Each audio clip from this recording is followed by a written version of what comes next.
तो चलिए हम इसका पहला क्वेश्चन देखते हैं किस प्रकार है। देखिए क्वेश्चन नंबर 1 इसमें है, यहाँ पर देखिए ये है। तो ये क्वेश्चन कह रहा है कि निम्नलिखित में से कौन सी सबसे बड़ी प्राकृत संख्या है। क्वेश्चन नंबर 1 ध्यान से देखिए, कह रहा है कि निम्नलिखित में से कौन सी सबसे बड़ी प्राकृत संख्या है। तो ऑप्शन नंबर 1 है 0, ऑप्शन नंबर 2 है यानी कि option number B -1, option number C 1, option number D 2। तो सबसे बड़ी प्राकृत संख्या कौन सी है, तो option number D is the correct answer. चलिए दूसरा क्वेश्चन है कि √12 का परमेयीकरण गुणांक क्या है। दूसरा नंबर क्वेश्चन यहाँ पे है, √12 का परमेयीकरण गुणांक क्या है। तो इसका आंसर होगा ए। इसका आंसर क्या होगा, ए। अब आप लोगों को परमेयीकरण समझ में नहीं आ रहा होगा, कितने लोगों ने इसका डी आंसर टिक मारा होगा कि ये डी होगा, बट ये डी नहीं होगा। क्यों नहीं होगा, चलिए हम आपको इसको कुछ इसके माध्यम से दिखा देते हैं। यहाँ पे मैंने डिफरेंस लिखा है, देखिए परमेयीकरण का मतलब क्या होता है, पहले इसको सीखेंगे, ठीक है ना। देखो परमेयीकरण जो होता है, ये एक परिमेय संख्या प्राप्त करने के लिए जिस व्यंजक को अपरिमेय संख्या से गुणा किया जाता है उसे परिमेयकरण गुणांक कहा जाता है। समझ में नहीं आया होगा। मान लो कि इसका हम √12 ही लेते हैं। यहाँ पे √12 का अगर हम इसको दूसरे प्रकार में लिखे तो 2√3 हो सकता है। कैसे हो सकता है, क्योंकि इसका अगर हम गुणा करेंगे तो 2 दूना के 4 और 4 3 12, यानी कि √12 ही आंसर आएगा। ठीक है, तो इसमें कोई दो राय नहीं है, अच्छी बात है दोनों तरफ। या तो ये लिखिए या फिर ये लिखिए, दोनों बात बराबर है। लेकिन कह रहा है कि इसका परमेयीकरण गुणांक क्या होगा। तो मैंने बताया ना कि एक परिमेय संख्या प्राप्त करने के लिए, मतलब ये जो संख्या है ये अपरिमेय है, ठीक है। तो इसमें हमें परिमेय संख्या प्राप्त करने के लिए जिस व्यंजक को अपरिमेय संख्या से, दिख रहा है, कह रहा है जिस व्यंजक को अपरिमेय संख्या से गुणा किया जाता है। तो अब बताओ यहाँ पे हमें परिमेय संख्या ज्ञात करने के लिए किससे गुणा करेंगे तो परिमेय संख्या प्राप्त हो जाएगा। तो यहाँ पे हमारे पास है √3 है ना। तो अगर हम इसमें √3 से ही गुणा करेंगे तो कौन सी संख्या प्राप्त हो जाएगी, परिमेय संख्या। कैसे हो जाएगी, 2 है यहाँ पे, तो 2 को छोड़ दो ऐसे ही। इन दोनों में आपस में गुणा होगा तो क्या होगा, 2 का तो 2 हो जाएगा, ठीक है। और यहाँ पे √3 और √3 जो है आपस में गुणा होगा तो ये 3 हो जाएगा। तो ये जो अपरिमेय था ये परिमेय हो गया। अब इन दोनों का जो गुणा होगा 6 आ गया, ये जो है परिमेय हो गया। तो यहाँ पे हमारे पास जो क्वेश्चन पूछा था कि परिमेयकरण गुणांक क्या है, तो यहाँ पे हम 3 से गुणा किए, यानी कि √3 से गुणा किए हैं, तब न जाके ये परिमेय संख्या प्राप्त हुआ है। तो वही कह रहा है कि यहाँ पे क्वेश्चन क्या कह रहा है, देखिए 12 का परमेयीकरण गुणांक क्या होगा, 3 हो गया। यानी कि 12 को हम इस रूप में भी लिख सकते हैं। देखिए एक बार और दिखाते हैं आपको। तो आशा करता हूं कि आप लोग समझ गए होंगे। चलिए अब आते हैं हम दूसरे नंबर क्वेश्चन पे, ठीक है। तीसरे नंबर क्वेश्चन पे आते हैं। देखिए तीसरा नंबर क्वेश्चन कह रहा है कि निम्नलिखित में से कौन यौगिक संख्या है। निम्नलिखित में से कौन यौगिक संख्या है। तो यौगिक का मतलब होता है कि मतलब 2 का मेल हो। तो 11 बताओ, 11 किसी का मेल है, नहीं। 21, हाँ 3 और 7 हो सकता है। यानी कि ये जो है यौगिक संख्या का मेल है। चलिए तो इसका तीसरा क्वेश्चन का राइट आंसर होगा बी। चलो अब अगला क्वेश्चन देखते हैं। चलिए आइए हम चौथा क्वेश्चन को बनाते हैं। देखिए चौथा क्वेश्चन क्या कह रहा है, कह रहा है कि √80 का परमेयीकरण गुणांक है। ऑप्शन ए है 4√5, ऑप्शन बी है √2, ऑप्शन सी है √3, ऑप्शन डी है √5, ठीक है। तो देखिए मैंने इसको आपको तीसरे नंबर क्वेश्चन या दूसरे नंबर क्वेश्चन में बताया था कि आपको अगर ऐसे परिमेयकरण गुणांक आएगा तो कैसे बनाना है इसको। तो देखिए मैं ऐसे बना रहा हूँ, देखो आप √80 को आप ऐसे लिख सकते हो 4√5। क्यों, क्योंकि 4 चौके 16, 16 पचे 80, दोनों बात बराबर है, ठीक है। तो अब बताओ इसमें अपरिमेय कौन सी संख्या है। तो अपरिमेय हमारे पास इसमें 5 है, यानी कि √5 जो है यह अपरिमेय है। यानी कि हम अगर अपरिमेय को हटाने के लिए अपरिमेय संख्या से यानी कि सेम संख्या से गुणा करेंगे तो वो अपरिमेय संख्या हट जाएगा। तो हम इसमें किससे गुणा करेंगे, तो हम इसमें करेंगे √5 से गुणा करेंगे, ठीक है। √5 से गुणा करेंगे तो ये 5 √5 और √5 क्या हो जाएगा, रूट हट के 5 हो जाएगा, ठीक है। और यहाँ पे 4 ऑलरेडी है, यानी कि 4 पचे 20, यानी कि ये जो 20 आया है हमारा ये एक परिमेय संख्या है, ठीक है। और यहाँ पे जो हम जिस 5 से क्या किए हैं, गुणा की है, जिस 5 से गुणा किए हैं, यही √80 का परिमेयीकरण का गुणांक है। यानी कि √5 देखिए कहाँ पे, ऑप्शन डी। यहाँ पे आपको आंसर में भी दे दिया है, ऑप्शन डी नंबर है। ठीक है, यानी कि ऑप्शन इसका डी करेक्ट आंसर। तो चलिए अब हम नेक्स्ट पॉइंट पे चलते हैं। देखिए अब, तो चलिए दोस्तों अब हम देख लेते हैं यूक्लिड विभाजन प्रमेयिका का प्रयोग करके जो भी क्वेश्चंस आए हैं उसको देख लेते हैं। ठीक है, और देखिए आप लोग का जो भी क्वेश्चन करा रहे हैं सारा कोई ना कोई क्वेश्चन हर शिफ्ट में, किसी न किसी शिफ्ट में पूछा गया। देखिए जैसे कि एक क्वेश्चन कराऊंगा, ये 2011 में पूछा है, ये 2021 में पूछा है, ये भी 2021 में पूछा है। ये देखिए क्वेश्चन कितना इंपॉर्टेंट है, ये 4 नंबर क्वेश्चन कि ये पूछा है 2022 2024 दोनों में पूछा है। फिर ये 2022 में, ये 2024 में। देखिए कितना इंपॉर्टेंट क्वेश्चंस हैं। तो चलिए हम इसको डील करते हैं। पहले देखिए क्वेश्चन नंबर पहला क्या कह रहा है कि यूक्लिड विभाजन एल्गोरिथम दो धनात्मक पूर्णांकों के निम्न में से किसे परिकलित करने की तकनीक है। तो मैंने बताया था कि जो यूक्लिड विभाजन प्रमेयिका है, यूक्लिड विभाजन एल्गोरिथम है, ये हमेशा इससे हम HCF निकाल सकते हैं। ठीक है, क्या निकाल सकते हैं, HCF। तो HCF को हिंदी में क्या बोलते हैं, महत्तम समापवर्तक। देखिए ऑप्शन में कहाँ है ये, तो option number B is the correct answer, option number B. चलिए अब दूसरा क्वेश्चन कह रहा है कि दूसरा क्वेश्चन यहाँ पे है, देखो 45 और 60 का मौसम क्या होगा, यानी कि मौसम मतलब HCF। तो HCF आपको पता है कि HCF कैसे निकलता है। देखिए HCF निकालने के लिए आपको 45 और 60 से क्या करना होगा, भागा जैसे लगाना होता है, ऐसे ही लगता है। ठीक है, तो 45 एकम 45। देखिए मैथ भी सोल्यूशन कराते चल रहे हैं। ठीक है, अगर बस टिक मराते तो बहुत जल्दी बन जाता है। तो अगर ये घटेगा 60 में से 45 तो आएगा 15, और फिर इसको हम क्या करेंगे, यहाँ पे लिखेंगे 45 होगा, सॉरी 45 होगा। ठीक है, अब 15 तिया 45, तो यानी कि जो हमारे पास आंसर आएगा इसका HCF क्या होगा, 15 होगा। तो देखो इसमें कहीं है 15, तो यहाँ पे ऑप्शन नंबर हमें डी दिख रहा है, 15 इज द करेक्ट आंसर। चलिए अब हम तीसरा क्वेश्चन पे चलते हैं। तीसरा क्वेश्चन जो है वो कह रहा है कि एक अशून्य परिमेय और अपरिमेय संख्या का गुणनफल होगा। तो अशून्य का मतलब क्या होगा, पहले बताओ। अशून्य अपरिमेय यानी कि वो शून्य नहीं हो। तो जब शून्य नहीं होगा तो क्या होगा, 1 हो, 2 हो, 3 हो, 4 हो, कोई भी संख्या हो सकता है। ठीक है, तो हम इसमें से कोई एक संख्या ले लेते हैं। चलिए हम इसमें से एक 5 ले लेते हैं कोई। ठीक है, 5 संख्या हो गया। ठीक, अब एक अपरिमेय संख्या लेनी है और उसका गुणनफल कराएंगे। अपरिमेय संख्या हम √3 ले लेते हैं। इन दोनों में अगर हम क्या करेंगे गुणनफल, तो 5√3 होगा। तो अब बताइए ये परिमेय हुआ कि अपरिमेय हुआ। तो सबको दिख रहा है कि ये जो है √3 ये परिमेय में कभी आएगा नहीं, यानी कि ये अपरिमेय होगा। तो जब अपरिमेय होगा तो इसमें से कौन सा option A is correct answer, नहीं। ये ऑप्शन ए कह रहा है कि हमेशा परिमेय होगा, नहीं होगा, हमेशा अपरिमेय होगा। यही हमारा करेक्ट आंसर होगा। आगे बढ़ने की जरूरत नहीं है कि जब भी हमारा कोई अपरिमेय संख्या लग जाएगा परिमेय में भी, तो वो सारा का सारा क्या हो जाएगा, अपरिमेय हो जाएगा। तो अपरिमेय जो कह रहा है, ये कह रहा है कि एक परिमेय संख्या हो और एक अपरिमेय संख्या, इनका गुणनफल करेंगे तो क्या होगा, तो ये अपरिमेय संख्या होगा। ठीक है, चलिए हम नेक्स्ट क्वेश्चन पे चलते हैं। क्वेश्चन नंबर 4 देखते हैं। देखिए कितनी बार पूछा है, देखो यहाँ पे कितनी बार पूछा है, 2022 में पूछा है, 2024 में पूछा है। चलिए कह रहा है कि यदि P एक धनात्मक पूर्णांक है, P क्या है, एक धनात्मक पूर्णांक है, तो धनात्मक सम पूर्णांक का रूप होगा। अब बताइए क्या होगा।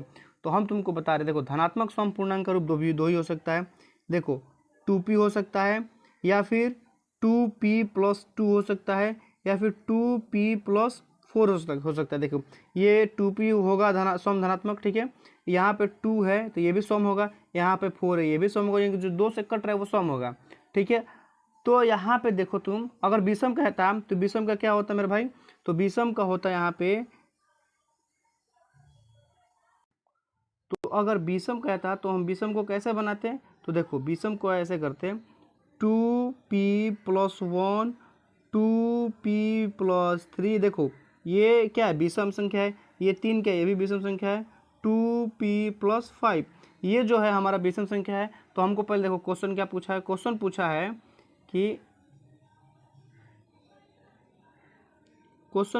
कि 4 नंबर क्वेश्चन देखो कि P जो धनात्मक पूर्णांक है इसका सम पूर्णांक बताइए, सम पूर्णांक के रूप में। तो इसका option A is the correct answer. चलिए दूसरा क्वेश्चन देखते हैं। दूसरा क्वेश्चन कह रहा है यानी कि इसका पांचवा क्वेश्चन कह रहा है कि किसी धनात्मक पूर्णांक q के लिए प्रत्येक धनात्मक विषम पूर्णांक का रूप होगा। तो देखो यहाँ पे क्या कहा है, विषम पूर्णांक अभी बताया ना कि या तो 1 होगा लास्ट में, नहीं कि यहाँ पे 6q दिया ना, तो 6q 1 होगा, 6q + 1, या फिर 6q + 3 होगा, या 6q + 5 होगा। तो यहाँ पे देखो ऑप्शन कहाँ है, 6q नहीं होगा क्योंकि ये सम धनात्मक है, ठीक है, ये नहीं होगा और ये हो जाएगा, ये भी नहीं होगा, ठीक है, यानी कि ऑप्शन इसका क्या होगा, ऑप्शन इसका करेक्ट आंसर होगा ऑप्शन सी, ठीक है। चलिए मुझे लगता है कि इतनी समझ में आ गई है। प्रीथम a = bq + r, इसको आप लोग बहुत अच्छे से ध्यानपूर्वक देखिए और याद कर लीजिएगा, ठीक है। अब इसमें दिया है a = 72 और q = 8 और r = 0 हो तो b का मान निकालना है, ठीक है।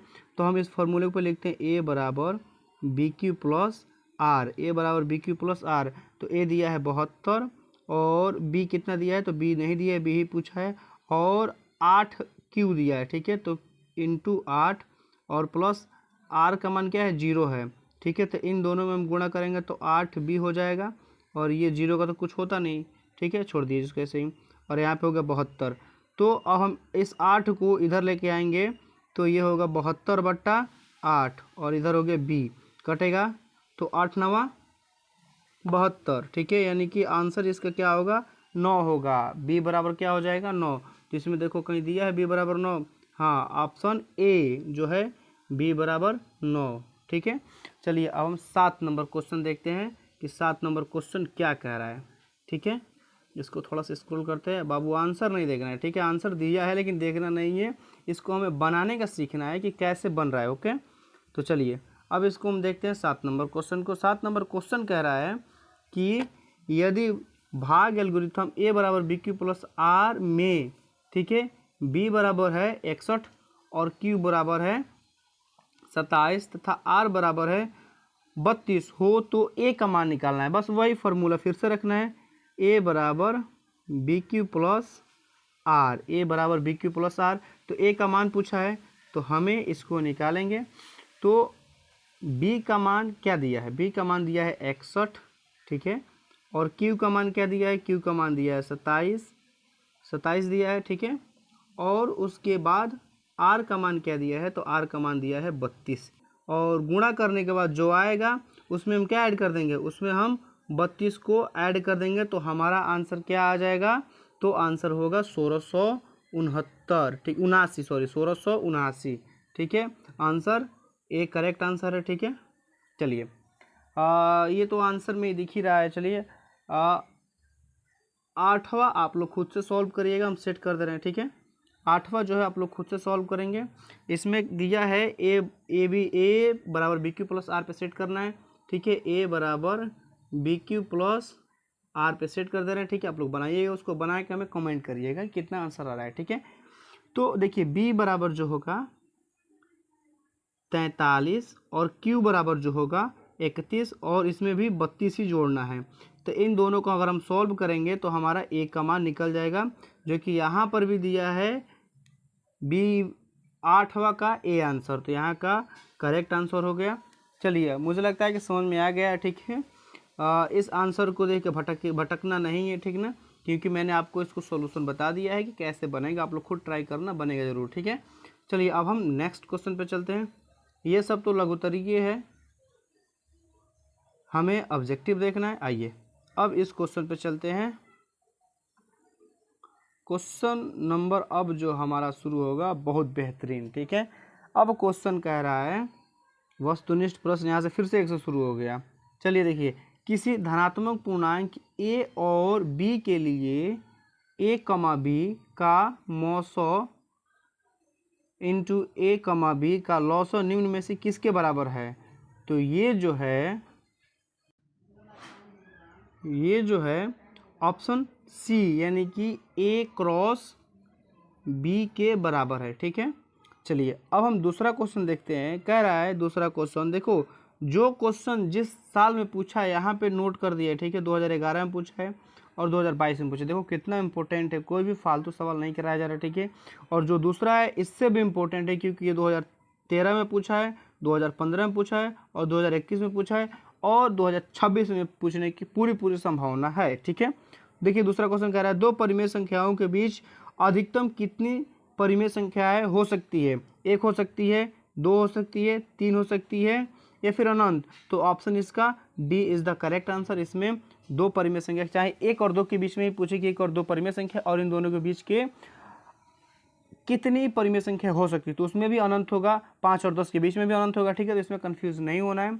दो परिमेय संख्या, कोई भी दो परिमेय संख्या उसके बीच की संख्या जो होती है वो अनंत होती है। ठीक है, चलिए अब हम दूसरा क्वेश्चन देखते हैं। इसका अब हम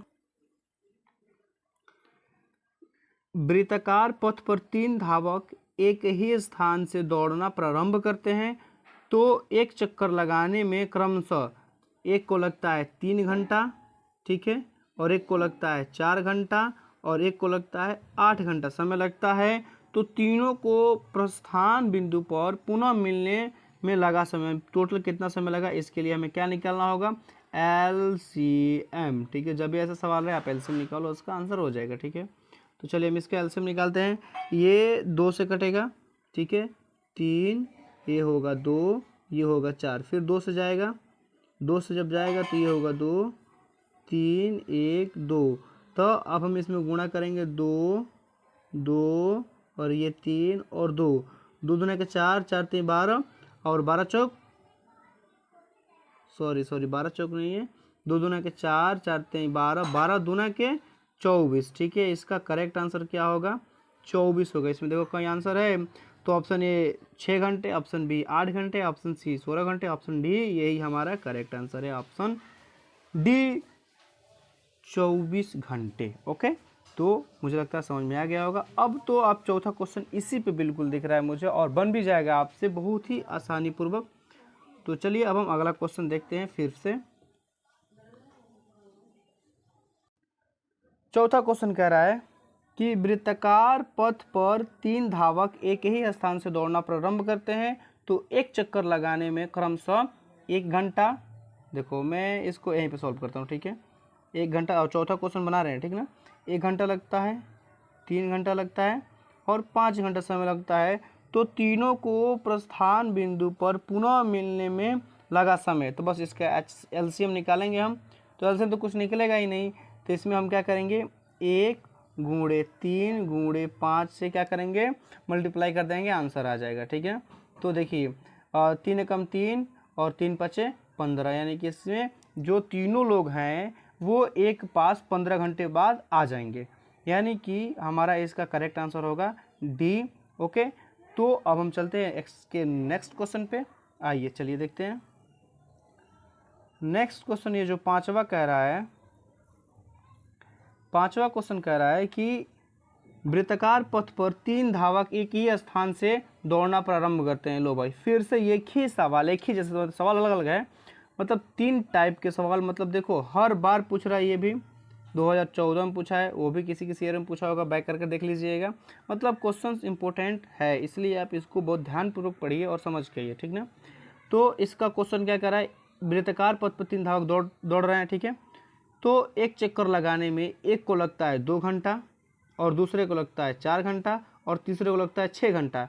तो तीनों को प्रस्थान बिंदु पर पुनः मिलने में लगा समय। तो आप इसका LCM निकालिए, ठीक है, और LCM निकाल के जो आपका आंसर आएगा, ठीक है, जो आपका आंसर आएगा वही इन 4 ऑप्शन में से किसी एक में होगा और वो आपका क्या होगा, करेक्ट आंसर होगा। और जो आपका LCM आएगा उससे हमें कमेंट करके बताइए कि पांचवा का ऑप्शन सी होगा या ऑप्शन बी होगा या ऑप्शन ए होगा। जो भी आंसर होगा आप हमें कमेंट करके जरूर बताइएगा, ठीक है, कि देख रहे हैं आपको समझ में आ रहा है कि नहीं। ओके, तो चलिए अब हम इसके छठा क्वेश्चन चलते हैं। ये जो पांचवा क्वेश्चन ये आपके लिए होमवर्क में छोड़ देता हूँ।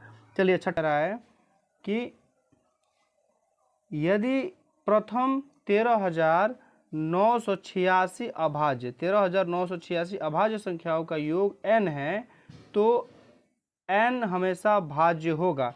बताइए, ऑप्शन ए होगा या ऑप्शन बी होगा या ऑप्शन सी होगा या ऑप्शन डी होगा। ठीक है, ऑप्शन ए कह रहा है 6, तो 6 होगा नहीं क्योंकि भाज्य संख्या इससे भी कम होता है। और ऑप्शन बी जो है ये 4 है, तो 4 होगा नहीं क्योंकि अगर इससे हमें भाज्य करे तो ये पॉइंट में आ जाएगा, ऑप्शन सी भी नहीं होगा। यानी कि यहाँ पे जो होगा भाज्य हमारा 2 इज द करेक्ट आंसर, यानी कि 2 इसमें है ही नहीं। तो जब 2 नहीं है तो इसमें ऑप्शन क्या मारेंगे, option D is the correct answer. चलिए अब 7 नंबर सवाल कह रहा है कि सबसे छोटी पूर्ण वर्ग संख्या जो 6, 20 तथा 24 प्रत्येक से विभाजित हो वह संख्या कहलाती है 3600। Option D is the correct answer. अब 8 नंबर क्वेश्चन कह रहा है, 8 नंबर क्वेश्चन, दो संख्याओं का लघुत्तम समापवर्तक इनके महत्तम समापवर्तक का 14 गुना है, इनके लॉसौ, ठीक है, इनके लॉसौ और मौसौ का जोड़ कितना है, 600 है। यदि एक संख्या 280 तो दूसरी संख्या ज्ञात करिए, तो दूसरी संख्या होगा इसका राइट आंसर बी 80 होगा, ठीक है। अब आइए हम 9 नंबर क्वेश्चन पे चलते हैं। 9 नंबर क्वेश्चन कह रहा है कि 9 नंबर क्वेश्चन देखिए यहाँ पे है 6x का पावर 4 y तथा 12x y का महत्तम समापवर्तक निकालना है हमें। तो जब हम निकालेंगे तो इसका महत्तम समापवर्तक ऑप्शन इसका डी है, जो कि 6xy इसका आंसर आएगा, ठीक है। अब आइए 10 नंबर क्वेश्चन पे आते हैं। 10 नंबर क्वेश्चन जो है ये कह रहा है कि √10, ठीक है, √10 और √15 बराबर है, किसके बराबर है, तो हम इन दोनों में रूट के अंदर गुणा करेंगे तो 15 दहाँ का 150 होगा। क्या होगा बाबू, 150 होगा। तो जो 150 है इसको हम दूसरे रूप में लिख सकते हैं 5√6, कैसे, ये होगा 50 25 और 25 × 6, ठीक है। तो इसे हम गुणा करेंगे तो ये भी आएगा 25 25 चौका 100, 25 5 125, 25 छक्के 150 आंसर आएगा, ठीक है। यानी कि इसका ऑप्शन नंबर हमें ए इज द करेक्ट आंसर, ठीक है। कि 64 के वर्गमूल, ठीक है, 64 के वर्गमूल को 64 के घनमूल से भाग देने पर मान होगा, और ये आपके 2018 में पूछा है। तो इसका option B is the correct answer होगा 2, ठीक है। अब आते हैं 12 नंबर क्वेश्चन पे। 12 नंबर क्वेश्चन कह रहा है दो संख्याओं ए, देखिए एक संख्या ए है, दो संख्या क्या है ना, एक संख्या ए है और एक संख्या 18 है, का मौसौ जो है 36 है, और सॉरी लौसौ जो है 36 यानी कि लघुत्तम समापवर्तक 36 है, और मौसौ यानी कि महत्तम समापवर्तक 2 है। तो ए का मान ज्ञात करना है। तो चलिए हम इसको फॉर्मूले से ही ज्ञात करते हैं, ठीक है। आपको फॉर्मूला लगाना है पहली संख्या गुणा दूसरी संख्या बराबर संख्याओं का HCF गुना LCM, ठीक है। तो हम पहली संख्या बराबर निकालते हैं, ठीक है। तो लौसौ कितना दिया है 36 और मौसौ कितना दिया है 2, और यहाँ पे दूसरी संख्या 18 है, तो 18 से 36 कट जाएगा, आएगा यहाँ पे 2, यानी कि हमारे पास यहाँ पे 2 × 2 क्या होगा 4 आएगा, ठीक है। तो ऑप्शन देखिए कहाँ पर है 4, option number C is the correct answer, option number C is the correct answer. अब आइए 13 नंबर क्वेश्चन पे आते हैं। 13 नंबर क्वेश्चन क्या कह रहा है, कह रहा है कि 13 नंबर क्वेश्चन देखिए कह रहा है कि 15, चलिए अब 13 नंबर क्वेश्चन देखते हैं। 13 नंबर 5, 15 और 20 के लघुत्तम समापवर्तक और महत्तम समापवर्तक का अनुपात है, कौन सा अनुपात है, देखिए ऑप्शन ए कह रहा है 9:1, ऑप्शन बी कह रहा है 4:3, ऑप्शन सी कह रहा है 11:1, ऑप्शन डी कह रहा है 12:1। तो इसका करेक्ट आंसर होगा डी 12:1 होगा, ठीक है। आइए अब 14 नंबर क्वेश्चन देखते हैं। 14 नंबर क्वेश्चन कह रहा है कि सबसे छोटी अभाज्य, ठीक है, और सबसे छोटी भाज्य, ठीक है, भाज्य और एक है अभाज्य, ठीक है। तो सबसे छोटी अभाज्य और सबसे छोटी भाज्य संख्या का गुणनफल है। तो अब बताइए सबसे छोटी अभाज्य संख्या क्या होती है, तो वो होती है 2, ठीक है, और सबसे छोटी भाज्य संख्या ये भी 2 होती है, ठीक है। तो 2 से 2 में गुणा करेंगे तो आंसर इसका होगा 4। अब देखिए 4 कहीं है, 10 नहीं है, 6 नहीं, 8 नहीं है, यानी कि इसका करेक्ट आंसर होगा डी, ठीक है, option number D is the correct answer. अब आइए हम 15 नंबर क्वेश्चन देखते हैं। 15 नंबर क्वेश्चन कह रहा है, देखते हैं 15 नंबर क्वेश्चन कह रहा है निम्न में से कौन सी अभाज्य संख्या है। तो सबसे पहले आपको अभाज्य संख्या जाननी है, जरूरी है, ठीक है। अभाज्य संख्या किसे कहते हैं, तो जो संख्या एक और अपने आप के अलावा किसी अन्य संख्या से नहीं कटे उसे क्या कहेंगे, अभाज्य संख्या कहेंगे, ठीक है। तो इसमें देखिए 29 जो है 29 एक से कटेगा और अपने आप से कटेगा, ठीक है, ये किसी अन्य संख्या से विभाजित नहीं होगा। और बी यानी कि 25 ये 5 से विभाज्य होगा, नहीं होगा। सी, ये 4 और 2 बहुत सारी संख्या से कट जाएगा, ये 15 3 और 5 नहीं होगा, यानी कि इसका करेक्ट आंसर होगा 15 का A is the correct answer. ठीक है, चलो मुझे लगता है आप समझ गए हो। अब आते हैं हम 16 नंबर क्वेश्चन पे। 16 नंबर क्वेश्चन कह रहा है कि किसी पूर्णांक m के लिए सम संख्या का रूप है। देखो सम संख्या कहाँ है, तो हम बताएं सम संख्या जो होगा तो या तो 2m होगा, इसमें अगर n दिया है तो आप m रख के मान लो, या तो 2m होगा, या फिर 2m प्लस 2 होगा, या फिर 2m प्लस 4 होगा। ठीक है, ऐसे करके ये 2 का काउंट चलते जाएगा। ठीक है, तो देखो इसमें कहीं दिया है m प्लस 2 दिया है, ये नहीं होगा। ठीक ना, और इसको हम इरेज करते हैं। ठीक है, m प्लस 2 दिया है, ये नहीं होगा। 2m प्लस 1 दिया है, ये भी नहीं होगा। 2m दिया है, ये हो जाएगा, ये नहीं होगा, यानी कि 16 नंबर का option C is the correct answer, 2m होगा। ओके, अब आते हैं हम 17 नंबर क्वेश्चन पे। 17 नंबर क्वेश्चन कह रहा है कि यदि a और b अभाज्य संख्या है तो a और b का लॉसा ज्ञात कीजिए। a और b का लॉसा ज्ञात कीजिए, ये आपके 2020 में पूछा है और 2021 में पूछा है। ठीक है, तो लॉसा यानी कि लघुत्तम समापवर्तक कह रहा है, और a और b जो है ये क्या है, अभाज्य संख्या है। a और b जो है अभाज्य संख्या है, तो इसका लॉसा करने के लिए आप इसको इंटू कर दीजिए, यानी कि मल्टीप्लाई करिए, तो ये हो जाएगा a cross b A B हो जाएगा। तो देखिए ऑप्शन ए नहीं होगा, ऑप्शन बी का बी ही है, ऑप्शन सी ए बी है करेक्ट आंसर, ऑप्शन डी नहीं होगा। तो यानी कि 17 का option C is the correct answer. Okay,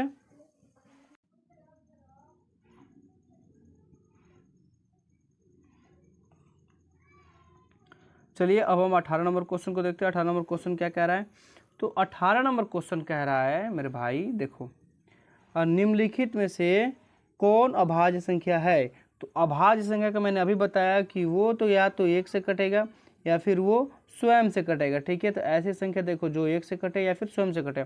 15 ये तो 3 से भी कटेगा और 5 से भी कटेगा, ये नहीं होगा। 23 1 से कटेगा और अपने आप से कटेगा, इसके अलावा किसी और संख्या से नहीं कटेगा, इसको होल्ड करते हैं। ठीक है, ऑप्शन सी 4 से कटेगा और 2 से कटेगा, 3 से भी कटेगा, और ऑप्शन डी जो है 5 से कटेगा, 75 से भी। 18 नंबर का जो बी ऑप्शन है ये इसका करेक्ट आंसर होगा, जो कि एक और अपने आप से ही कटेगा, किसी और संख्या से नहीं कटेगा। ठीक है, आइए अब तो चलिए देखिए हम 19 नंबर क्वेश्चन को अब सॉल्व करते हैं। 2, 10 और 20 के लॉसों और मौसों का अनुपात ज्ञात करिए। तो 2 है और 10 है और 20, इसका आप लॉसा निकालिए, फिर मौसा निकालिए, यानी कि लघुत्तम समापवर्तक निकालिए और महत्तम समापवर्तक निकालिए और उसका अनुपात निकालिए। तो इसका ऑप्शन नंबर बी आएगा, यानी कि 10:1 is the correct answer. Okay, चलिए अब हम 20 नंबर क्वेश्चन को देखते हैं। 20 नंबर होगा, ठीक है, एम कम। चलिए 20 नंबर क्वेश्चन देखते हैं। 20 नंबर क्वेश्चन कह रहा है यदि 65 तथा 117 का महत्तम समापवर्तक यानी कि मौसम 65 m-117 के रूप का है तो m का मान है, बताइए 1 है, 2 है या 3 है या फिर 4 है। तो इसका option B is the correct answer होगा। ओके, आइए अब 21 नंबर क्वेश्चन देखते हैं। 21 नंबर क्वेश्चन कह रहा है कि सबसे छोटी भाज्य और सबसे छोटी अभाज्य का मौसक कितना होगा। तो इसका आप पहला आंसर है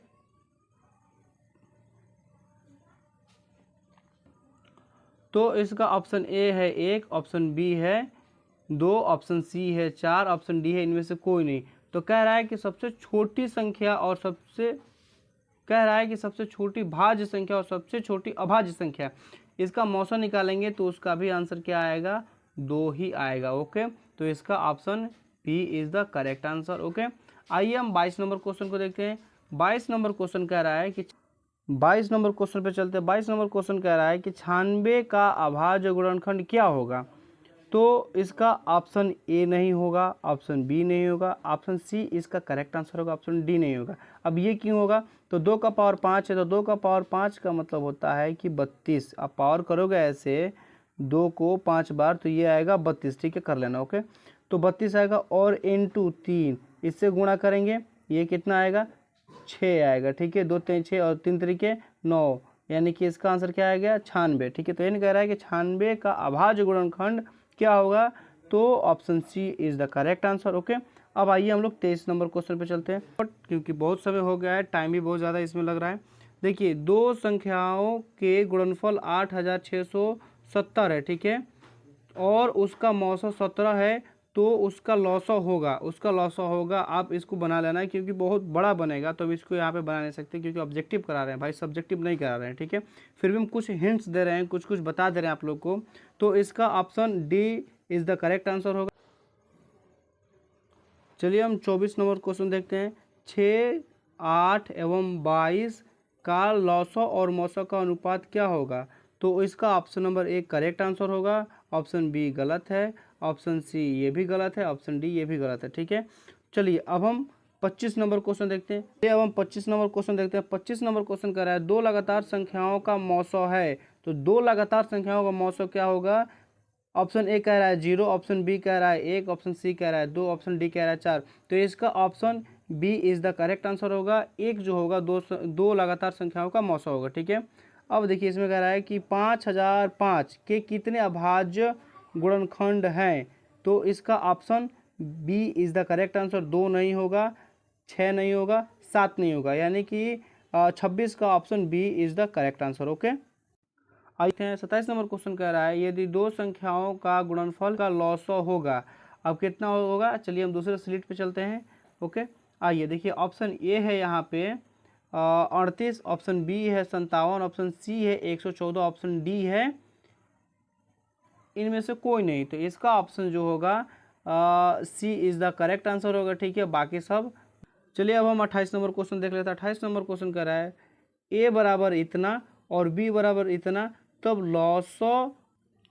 चलिए अब हम 28 नंबर क्वेश्चन देख लेते हैं। 28 नंबर क्वेश्चन कह रहा है ए बराबर इतना और बी बराबर इतना, तब लौसा ए बी होगा, क्या होगा बताइए। यानी कि ए बी कहाँ है और लौसा कहाँ है, तो ए और बी में गुणा कर देंगे, ठीक है। यानी कि ए का मान जितना है देखिए इतना है, और बी का मान जितना है, इन दोनों को गुणा कर देंगे, और जो आंसर हमारा होगा वो ऑप्शन डी के बराबर आएगा, ठीक है। इसका ऑप्शन डी सही, ऑप्शन डी के बराबर होगा। तो 28 नंबर क्वेश्चन का सही आंसर होगा 1680, ऑप्शन डी करेक्ट आंसर है। ओके, आइए अब हम 29 नंबर क्वेश्चन को देखते हैं। 29 नंबर क्वेश्चन कह रहा है यदि m एक धनात्मक पूर्णांक है तो धनात्मक विषम पूर्णांक का रूप होगा। ये आपके 2021 में पूछा है। तो देखिए विषम पूर्णांक के रूप पूछा है, विषम पूर्णांक, तो यहाँ पे 2 है नहीं होगा, ये सम होगा। 4 है सम होगा। ये बताओ विषम होगा या सम होगा। मैंने बताया है कि 1, 3, 5, 7 ऐसे संख्या है वो क्या होगा, वो विषम धनात्मक पूर्णांक होगा, ठीक है। चलिए तो इसका करेक्ट आंसर जो होगा सी होगा। ओके, आइए अब हम तीसरी संख्या 2.13113 और 1113 है। बताइए ये कौन सी संख्या है। तो पूर्ण संख्या है, नहीं है। परिमेय संख्या है, नहीं है। अपरिमेय संख्या बिल्कुल है। इनमें से कोई नहीं, ये गलत है। इसका राइट आंसर होगा सी, 30 का राइट आंसर होगा सी। तो चलिए दोस्तों आज के लिए इतना ही रहने देते हैं क्योंकि ये वीडियो बहुत लंबी हो चुकी है। आशा करता हूँ कि आपने जितना देखा वो बहुत ही बेहतरीन समझ में आया होगा।